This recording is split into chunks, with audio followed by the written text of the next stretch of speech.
warahmatullahi wabarakatuh. Perkenalkan, nama saya Fija Briliananda dari kelas 12 Keperawatan 1. Hari ini saya ingin menjelaskan mengenai memahami obat.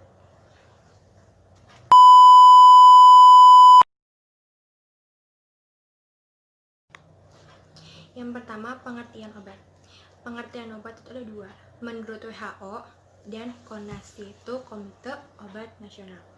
Menurut WHO, obat adalah suatu zat atau bahan yang dapat mempengaruhi aktivitas fisik maupun psikis. Yang kedua, menurut KONAS, yaitu obat adalah suatu zat kimia atau bahan baik tunggal maupun campuran yang dapat menegakkan diagnosa, mencegah, mengurangi, menyembuhkan penyakit dan gejala penyakit kelainan.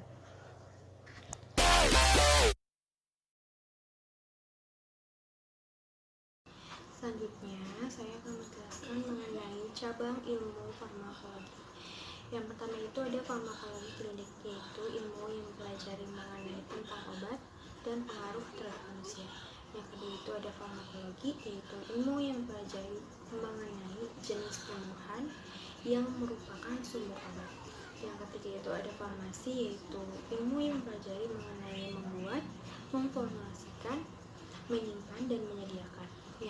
Yang selanjutnya itu ada farmakologi eksperimental, yaitu ilmu yang mempelajari mengenai pengaruh obat terhadap manusia yang telah diuji cobakan terhadap hewan. Selanjutnya itu ada farmakokinetik, yaitu ilmu yang mempelajari mengenai obat, bagaimana obat diserap oleh tubuh. Selanjutnya ada farmakoterapi, yaitu ilmu yang mempelajari mengenai penggunaan obat mencegah dan mengobati penyakit. Terus ada farmakodinamik, yaitu ilmu yang mempelajari bagaimana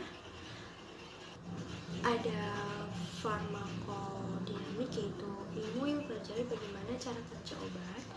Terus ada toksologi, yaitu ilmu yang mempelajari bagaimana efek buruk penggunaan obat. Yang terakhir itu ada dosis, yaitu takaran yang diberikan pada pasien.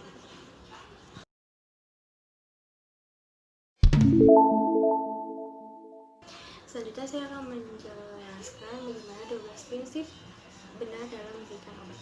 Yang pertama itu benar obat, yang kedua benar dosis, yang ketiga benar klien, yang keempat benar pemberian obat, yang kelima benar waktu, yang keenam benar dokumentasi, yang ketujuh hak menolak klien, yang kedelapan, yang keenam benar dokumentasi, yang ketujuh benar pengkajian, yang kedelapan hak menolak klien, yang kesembilan benar mengevaluasi, yang ke-10 benar reaksi terhadap makanan, yang ke-11 benar reaksi terhadap obat lain, yang ke-12 benar pendidikan kesehatan perihal meditasi klien.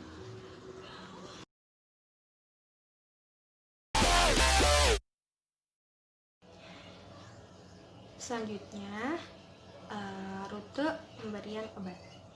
Pertama ada oral, yaitu obat yang diberikan melalui mulut seperti tablet atau pil. Terus yang kedua ada parenteral, yaitu obat yang diberikan melalui suntikan. Yang ketiga ada topikal, obat yang diberikan melalui kulit. Yang keempat ada rektal, obat yang diberikan melalui rektal berupa enema. Yang kelima ada inhalasi, obat yang diberikan melalui saluran pernafasan.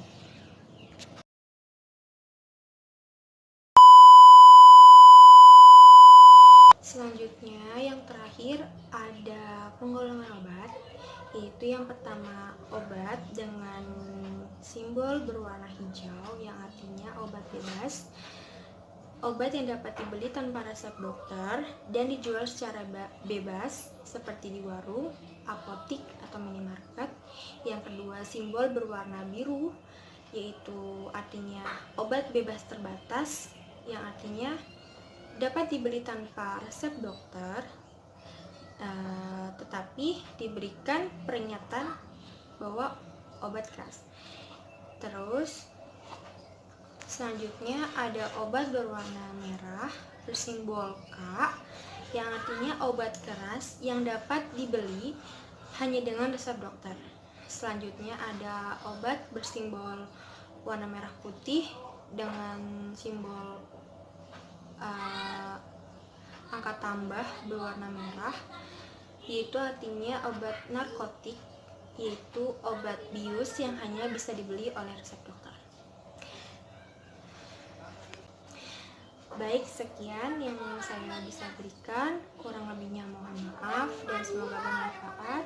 Wassalamualaikum warahmatullahi wabarakatuh.